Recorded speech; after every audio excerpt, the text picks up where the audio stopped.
And we'll go ahead and start introducing myself here. My name is Eric Harter. I'm a senior college coach here with ESM Prep, and I'm joined by my esteemed colleague, Kat, who's our director of writing. Is probably one of the most instrumental people for my students and in the essay coaching program that makes our essays so fantastic. I'm pretty much indebted to Kat for life. But overall, this webinar today, we're going to be talking about juniors. And it's kind of that point where you see parents and kids starting to think about, well, that application process is really starting to come up and get close.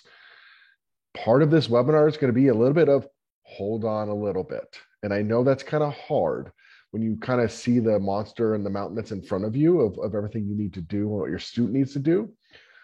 But it's also the most difficult semester that they're having to handle so many different things. Sports pretty much in full swing. You have the testing period. You have all the different pieces, their AP classes, AP testing. So they're being pushed and pulled in so many different directions. A bit of this webinar, which is why it'll be a little bit shorter, is here's a few things that juniors should be looking at, but not going much further than that. And it's kind of hard to pump the brakes a little bit and know that you have time. So overall, we'll kind of cover a few things that juniors should be looking for and kind of getting ahead of this process. But no, we do not recommend trying to go full bore in the application process in February of your junior's spring semester. Yeah, and if you have any questions, feel free to pop them in the chat. We might address them if they're pertinent to what we're talking about at the moment. And if not, we might address them at the end because some of your questions might get answered, but please feel free to put them in the chat. Absolutely. It's always, I tell people it's time to be selfish because a lot of times that selfishness will carry over to someone else that then can relate to that question as well. Great. All right. If I can figure out how to do the slide next. Didn't I just, there we go. There we go. Perfect. Well, so the ingredients of the college application smorgasbord. So as you know, there's a lot of pieces to our college application in the future. You have your personal statement, you have your supplemental essays, you have online applications. So I mean, you're talking about the Common App, the Coalition App, and Independent Apps, and CSU App, and UC. So there's a lot of these different pieces, and of course, there's letters of recommendation and getting grades, test scores, all these different pieces that kind of come up in this process. You're going to see that overall, we're not going to be addressing a ton of these pieces in this semester. That doesn't mean when the semester ends, you don't go full bore into it. But right now, we're going to kind of slow down, knowing that there's a lot of these things on our plate, but there's just a few things that we really should be focused on to get ahead of our application season.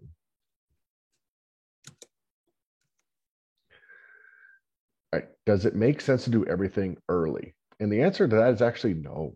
It really, and it's so counterintuitive. That's why you generally, why we are hired and why we are valuable is we do have that process finish earlier than families trying to do it on their own. But it really is about prioritization. What's the priority right now? It's those grades. Junior year grades is the last semester that your student or the students that are watching this or watching this in the future, it's your last chance for your early action, early decision schools. This is it. This semester is it. This is where your early action GPA is set. Yes, in regular decision, a lot of times they'll look at 7th semester. Yes, these colleges are going to look at what classes you're taking, but oftentimes this is the end of your grading period. So this is the end of your GPA is this semester. So what is the priority? It is always and it always will be your grades. So a bit of this pumping the brakes is focus on those AP tests. Focus, especially if a teacher uses those as some sort of grading platform, like that's a pretty important piece to really focus on. But in the end, your grades are always number one. And like we get so many questions of parents saying, hey, what about supplements? What about supplements? What about supplements? And I know Kat will kind of talk about this a little bit as well, is sometimes those things change. Sometimes those prompts change. And if we then are getting way ahead and way early, you could be writing essays that ultimately you don't get to use. And that's painful. And it has happened in the past when we were trying to get ahead. A lot of times those supplements aren't even updated till at earliest August 1st. And sometimes even later than that. Sometimes it's August 15th, August 30th. Then you're like, you could be writing essays that ultimately you don't use. So I know it's really hard to kind of hold back on supplements because you know how much is ahead. But in the end, I wouldn't say that's the priority. And that's a piece of this kind of this process. And I'll kind of let Kat talk about the quality of your essays in that personal statement a little bit. Yeah, so I think the personal statement is this kind of looming piece, and especially Definitely. for students who don't love writing, I think it can be a challenge, and it's more of a mental game, honestly, than I think it is the actual writing. Most of the time, when students get to the writing portion of it, they see that it's just like a school draft of something where you're working through these iterations until you get to a point where you're like, this is pretty darn good. I think this is what I want to turn in. And that brings me to the point of I think students want to start super early, sometimes on the personal statement, but there are some realizations perhaps that don't come until later, or perhaps there's a summer activity that, is kind of life altering. And if you write that personal statement, not to say that you can't write another one, but it might not be the best use of your time if you're trying to prioritize grades, extracurriculars, any standardized test taking this semester. You also might be focusing on the wrong thing, which we'll get into a little bit later about the personal statement. So it's best to hold off. There are plenty of things you can do to prepare for the personal statement, a lot of brainstorming and stuff, but we will address that in a bit. Yeah, no, I think, I mean, my so much of what colleges want to see is almost later you are in your high school career. I mean, we're talking about letters of rec, like they really like that junior year. Why? They want to see when you're a little bit older. And so a lot of times some of this personal statement ideas and generations will come out of this last few months of this junior year, which in general is the most difficult. Every kid's heard it's the most difficult semester, most difficult year. And you're kind of coming to the culmination of that. It, oftentimes your growth and some of the difficulties and challenges that you're able to pull from happen then. So if you start writing about what's happened up till now, you could be missing out. And generally speaking, when you start writing a personal statement, it's pretty hard to get off that original idea, in my opinion. I think kids kind of like, oh, this is what I want to write about. Now, if you know what you want to write about, okay, I think you kind of get there. But that little bit of maturity, that little bit of growth the rest of this year, I think is really, really important when it comes to that personal statement, which is your key essay. So it's not something to rush. It's not something that you need to be working on for 6 months. I think that part of it too is you can burn out a little bit on it, that was my favorite part of this was like, yes, the experience later in this school year and summer could be so valuable for your personal statement. Definitely. Yeah. And I think to piggyback off of what you said, the burnout can be real, where I've seen students start too early and then they feel like they dead end. And it's kind of harder to push that personal statement forward. And it also is reflected in the personal statement as well. Yeah, The excitement is just not there. I totally agree. So let's talk about what you can do. We've been kind of talking about, hey, hold off. But this is the number one thing I'm having students that are juniors right now really think about and actually taking notes about is their letters of recommendation. These are even more important than they have been in years past. I would say in years past, I was like, yeah, we got them. But I do think that with test optional, especially if your kid might be test optional, these things could be sometimes the third thing that the admissions officers are looking at. GPA test score, they don't have test scores. So now you're looking at extracurriculars and letters of rec. It kind of bumps up a little bit. We want, and our goal is always to have junior year teachers, but in the end, it's building those relationships with those teachers that will write a tremendous letter about you and write it on your behalf. And that's not exactly the easiest thing if a teacher doesn't know you well. And remember, as a former teacher, I taught 120 kids at a time. I don't remember every little detail that you gave or that you did. Even if you came in and we worked on for a test and then you did really well, I'm probably not going to remember that, but you might. Or there could be different lectures or different pieces of the class that are memorable that you might want to bring up in a brag sheet. I'm not having my students work on these brag sheets yet, but I really like students to give teachers at the end of the year, hey, this is some cool things that happened in this class, some cool things about me. Some schools will actually prompt you with this. A lot of times they don't give it to you till for the fall. And having a brag sheet can kind of really help a teacher understand, and you can guide them with what you want to write about. 5 adjectives about yourself or 3 adjectives, and you could write different adjectives to the different teachers. So they're not exactly right in the same letter. Starting now with these letters of rec allows you to have those to be a lot more dynamic. And it's that relationship right now, as you're building that relationship, starting to take notes about things that happen in that class that you can help remind the teacher about you. That is a really, really difficult piece. And sometimes kids are like, oh, what happened in this class? It was just more of a lecture. But also could be something that happened in life. Maybe you just were building a relationship with the teacher and talking about something. It was a bad loss in a basketball game, and they gave you some little piece of advice. It might be, maybe it's even a little cliche, but you can write in your brag sheet saying, when you kind of told me that, you know what, I kind of went back and like, yeah, that made a lot of sense. And it really, really did help me. Now you have a teacher that feels really good about you, that you're building that relationship with, and starts to have specific details about you that otherwise would just be a general letter of rec. A lot of these teachers, especially at some of our schools that our students attend, are writing upwards of 30, 40 letters of rec. Think about how general they end up getting. So right now, focusing on these letters of recommendation, which teachers you're going to ask. Can you have one that is STEM field and one that is humanities? Like having, even if you're going to be a computer engineer, having a English teacher write about you inside the humanities class, I think would be extraordinarily beneficial. But sometimes you're just not as apt to go talk to that teacher because it's not your favorite subject. You like AP Comp Sci, just a lot more interesting to you. But building those relationships on the other kind of quote unquote side of the aisle for what you're majoring in can be really beneficial for an admissions officer to know you as a well-rounded student, which we kind of always say we're trying to be very linear, and we're not trying to be well-rounded. We're trying to really find where we fit within that college. But sometimes having those little pieces that show, hey, I'm not just this, but my teachers and across all my disciplines felt I was a strong student and that I was a strong person and I was helpful and it made a difference. And they were willing to write a letter for me can really be impactful. So letters of rec, taking notes, just a simple Google Doc. It's not anything fancy and it doesn't need to be writing paragraphs, just little notes. I give a story about my junior year physics teacher, Mr. Haas, talking about a lecture about Dippin' Dots, where he burned his tongue because he didn't let the Dippin' Dots get warmer because they're made with liquid nitrogen. And I still remember that. That's 21 years ago now that I still remember that one lecture. And so something like that, where I would be able to tell them, yeah, I just remember heat. Heat isn't only about hot. It's also going from really cold to a little bit warmer. Like, I still have not forgotten that specific piece. So little things like that you can add into that brag sheet that maybe your teacher then writes about can have some details that are really, really beneficial.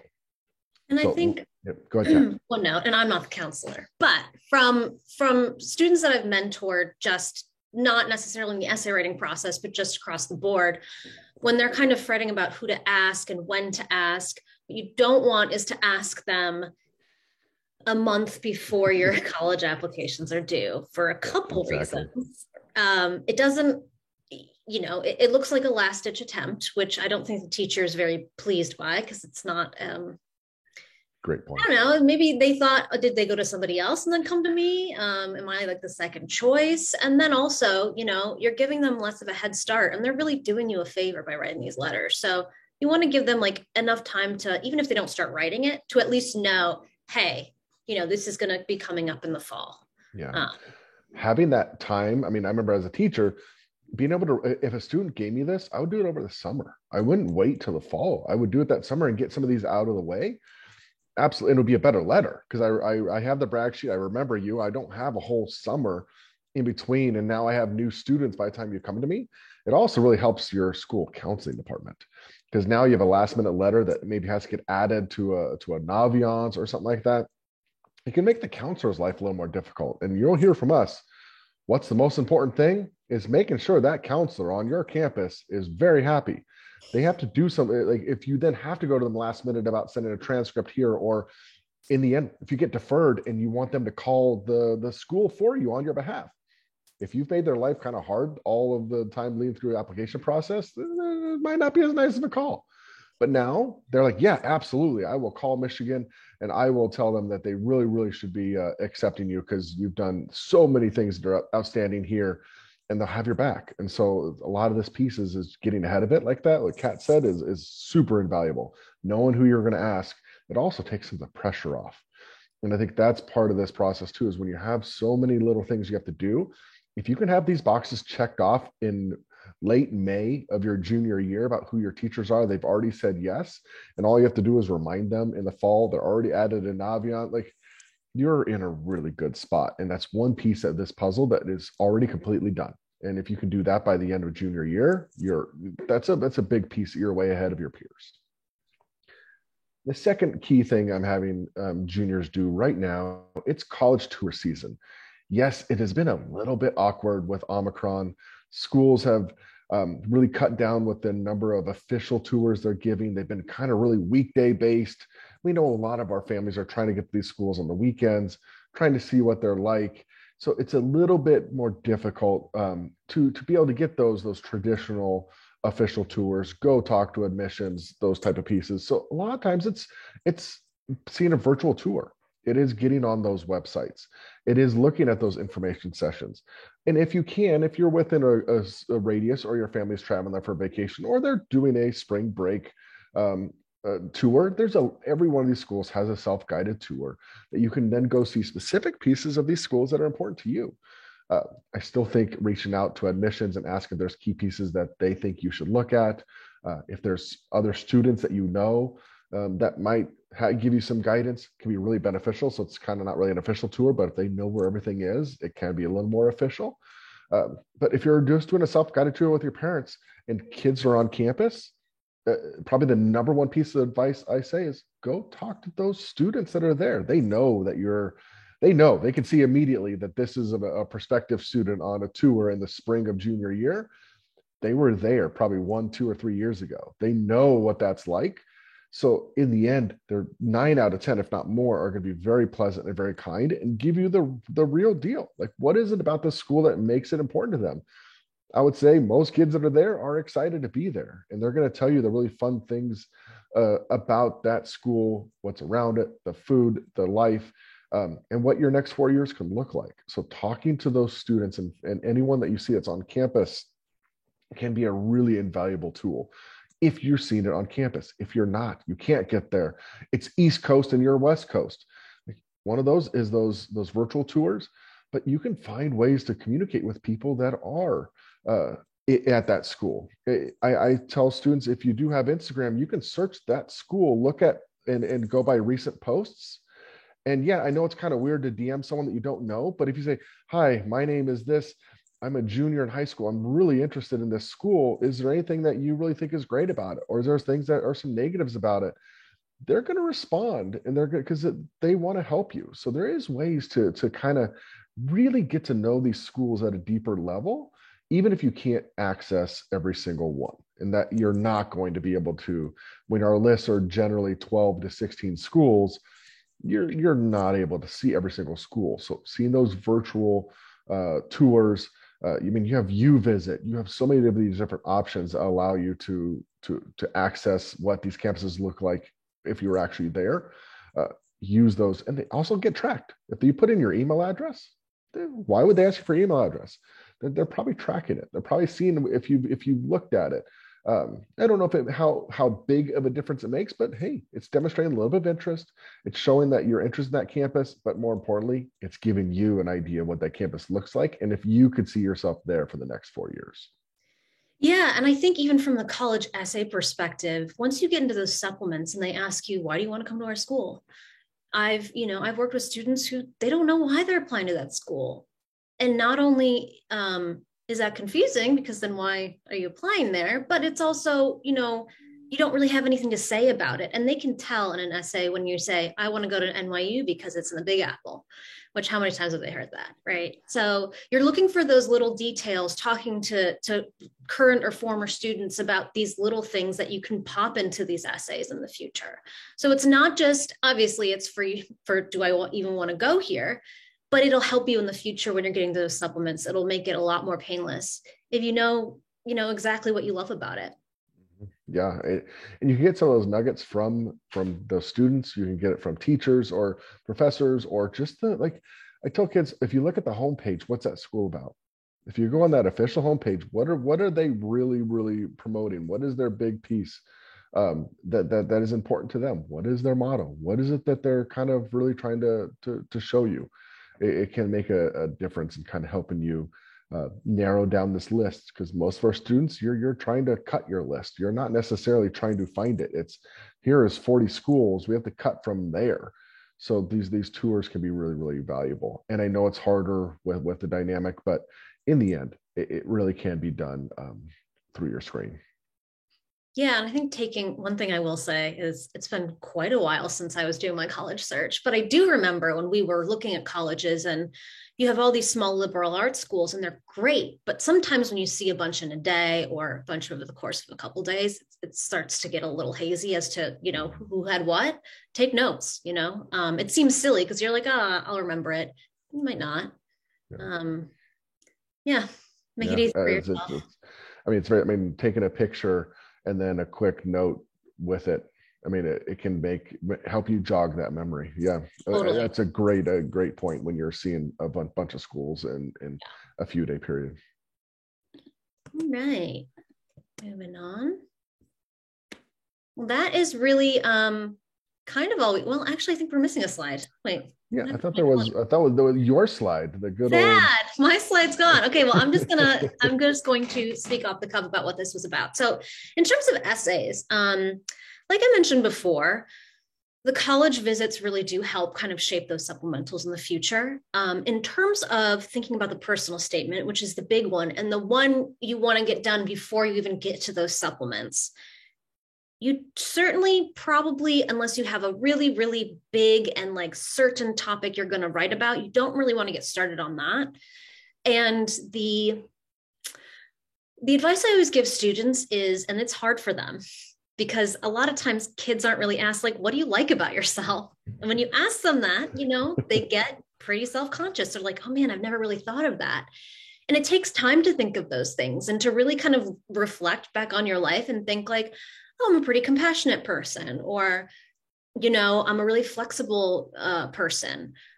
You want to write a personal statement from the perspective of what are the qualities I want to communicate to these colleges, rather than what impressive thing have I done that, they'll want to take me for that reason. I think it rings a lot more sincere that way. So I think starting the reflection process earlier and just giving people time, talking to your parents, like, hey, what is one quality about me that you think has kind of carried through my entire life and in different situations? Parents are great resources, obviously. I know we've got parents here.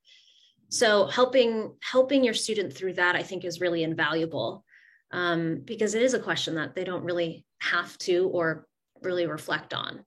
So thinking of those qualities, thinking different situations, how that presents itself, I think will start to form a really solid through line of what you want to communicate. And that's kind of where I would start. I think when you get into summer, you want to maybe start brainstorming further in June, start writing a draft and have it done at the end of July, early August. Because you want to finalize it before you get to school.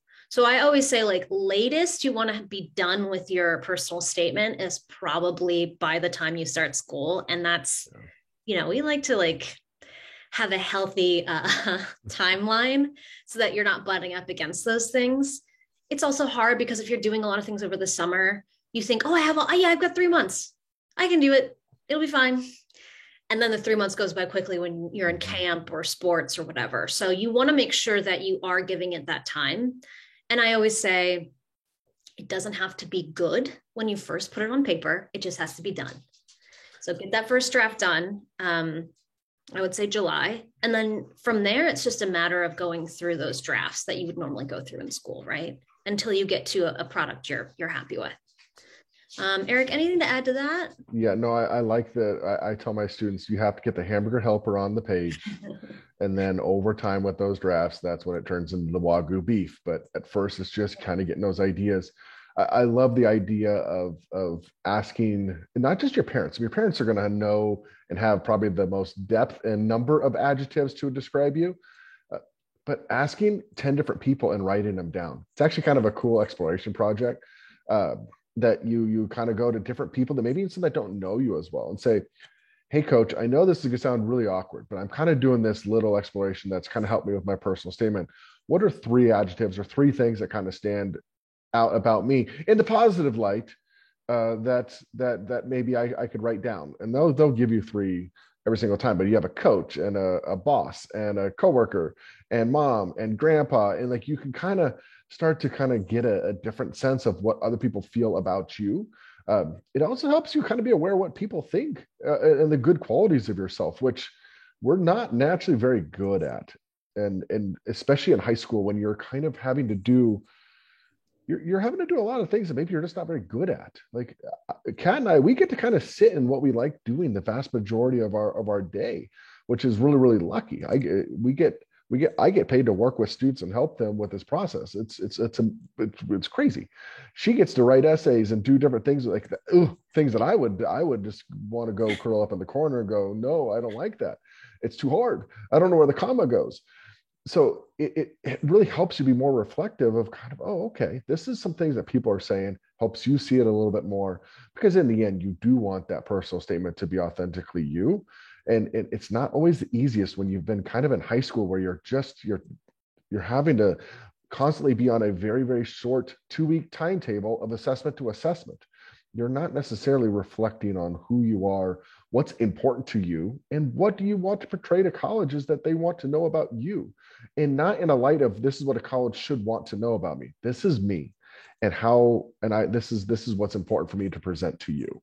And it can be it's a little bit difficult. And so that reflective process right now, I think, is just so vital that you can do, especially as you're going through, which is going to be the most difficult next 3 months of high school.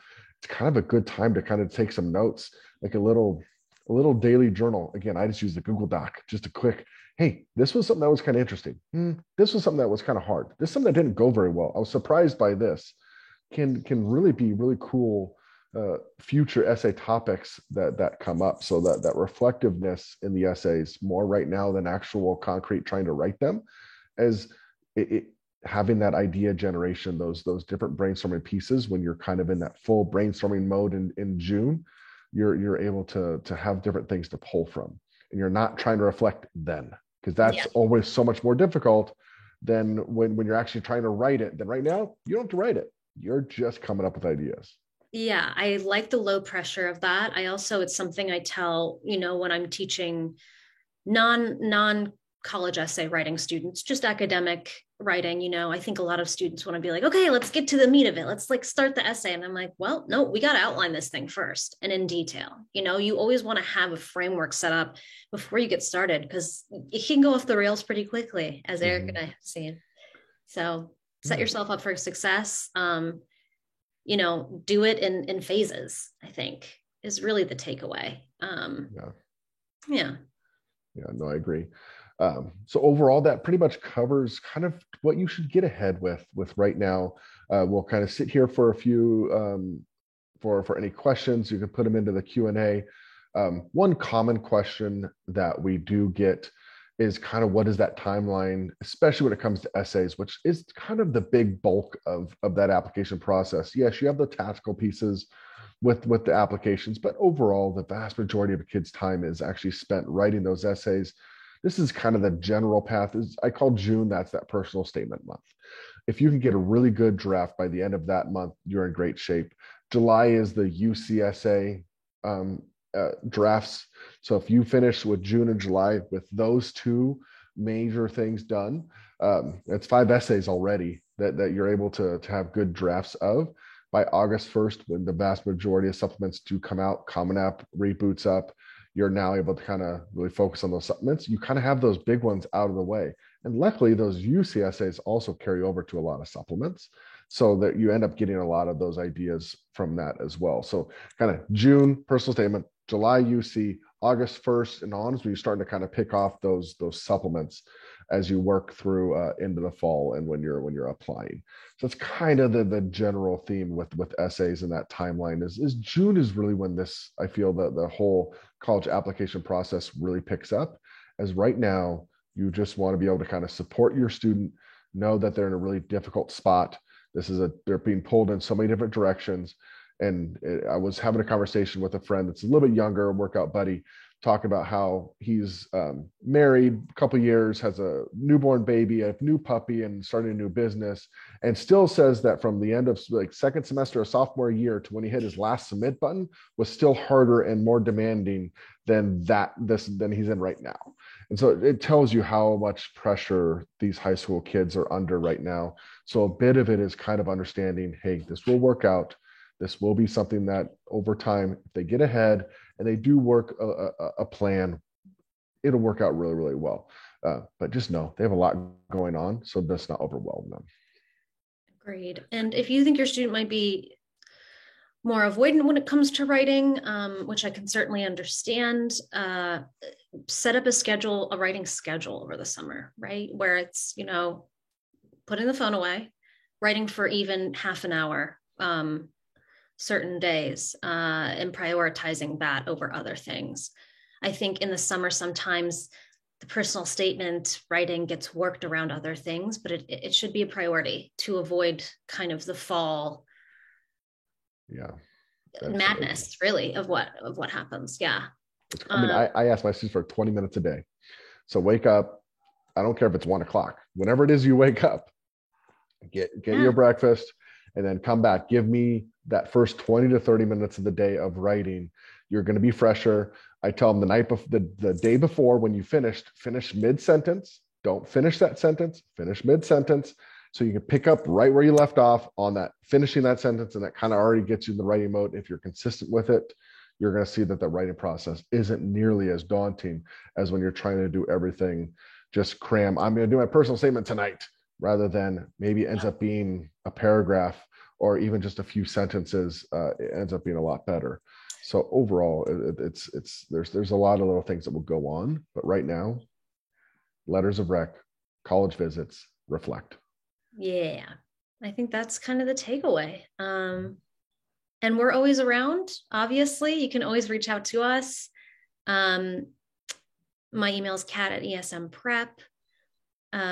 Yours is E Harter, yes? Yeah, EHARTER at ESMprep.com. Never hesitate to send an email. Always happy to help. Great. All right. Awesome. Well, thanks, Eric. Thank you, Kat. And you everyone go have a good rest of your day. Yes. Have a good day, everybody. Bye. Thank you.